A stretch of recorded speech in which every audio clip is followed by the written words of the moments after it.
광주에서는 최근 사흘간 60명이 넘는 확진 환자가 추가됐습니다. 교회와 운동시설을 중심으로 감염이 속출하고 있는데요.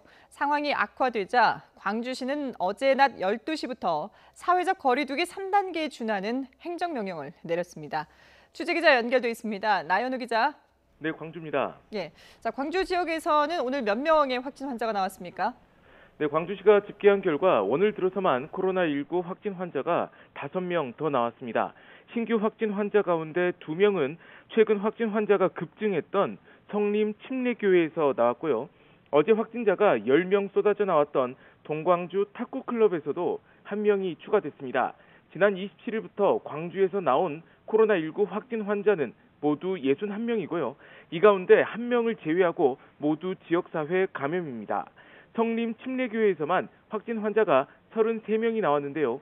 성림 침례교회 최초 감염자는 60대 여성입니다. 지난 15일 광화문 집회에 참석한 것으로 드러났고요.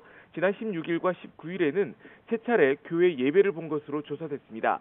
성림 침례교회는 이 교인 수가 1,200여 명에 달하는 것으로 알려졌습니다. 이 교회 확진 환자 가운데 대다수가 성가대원인 것으로 확인됐는데요. 광주시는 당시 마스크를 쓰지 않고 성가를 불렀다는 제보가 접수됐다고 밝혔습니다. 문제는 이 무증상 감염자가 많고 경로를 모르는 이른바 깜깜이 환자가 늘고 있다는 점인데요. 상황이 악화하자 이 광주시는 사회적 거리두기 2단계를 유지하되 3단계에 준하는 행정명령을 내렸습니다. 종교시설과 다중이용시설 집합이 금지되고 실내 체육시설과 집단 체육활동도 중단됩니다. 이 광주광역시 교육청도 유초중 고등학교와 특수학교의 원격 수업을 다음 달 11일까지 연장했습니다.